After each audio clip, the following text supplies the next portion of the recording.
Do you believe in vampires?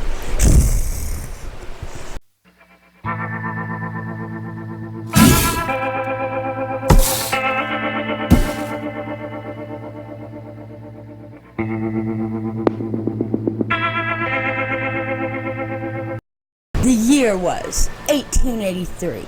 The place, Rhode Island. George and Mary Brown had begun to suffer from the deadliest disease of the era, tuberculosis. The sickness spread quite quickly from one family member to another. The mother of the family, Mary, was the first to contract and pass away from the illness, along with their 20-year-old daughter, who was also named Mary. Though the family was very distraught, everything was fine for a couple of years afterwards, until the eldest son, Edwin Brown, fell ill. George and Mary's only son, in fact, therefore the only one that could carry on the Brown family name. Already grief-stricken and not wanting to lose another family member, George quickly rushed Edwin west to Colorado Springs for further treatment.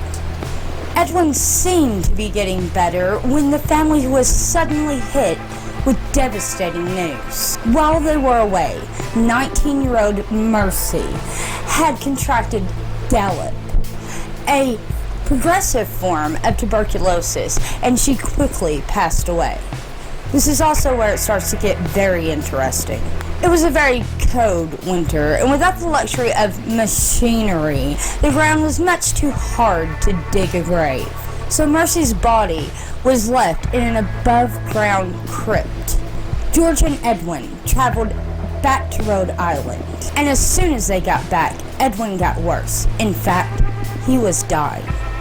At this stage in Edwin's sickness, he had started to hallucinate, and he told his father and others that within the middle of the night he had saw his sister Mercy sitting upon his chest, trying to suck the life force out of his body. This sent terror into the townspeople. Pretty soon, rumors were flying about how she would be walking around at midnight, or how she never ate garlic, or even that she didn't have a reflection. Since no one understood tuberculosis at the time, or really medical science at all, the only explanation could be Mercy had to be a vampire.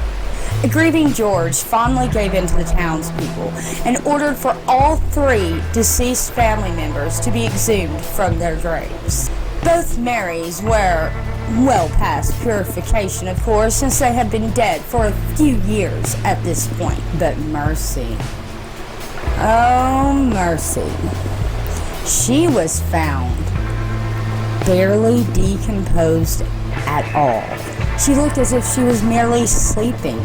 She still had a vibrant glow and looked as if her hair and nails had continued to grow. What they did not realize at the time was that keeping a body in a crypt during that cold of a winter turned the crypt into somewhat of a refrigerator, preserving the body. The townspeople, in a scared frenzy, removed all of Mercy's organs from her body and drained her of all her bodily fluids, which at the time they thought was only blood. Once they were done with that, they burnt Mercy's heart on a rock and took the ashes, mixed it with water to create some sort of miracle cure to try to return Edwin's life force back to him. Edwin died 2 months later. Locals say that Mercy still haunts the cemetery where she was finally laid to rest, a victim of ignorance. Don't be a victim of ignorance. Just don't. So what did you think about this story? Do you think vampires could be real? You ever heard of a story like this? Let me know down in the comments below. If you like this video, give me a thumbs up. And if this is your first time here, I hope that you subscribe and hit that little bell button to know when I upload. And I will see you guys next video.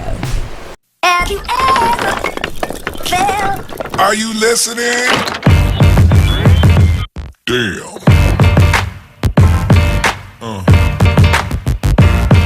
Yeah. Yeah. Yeah.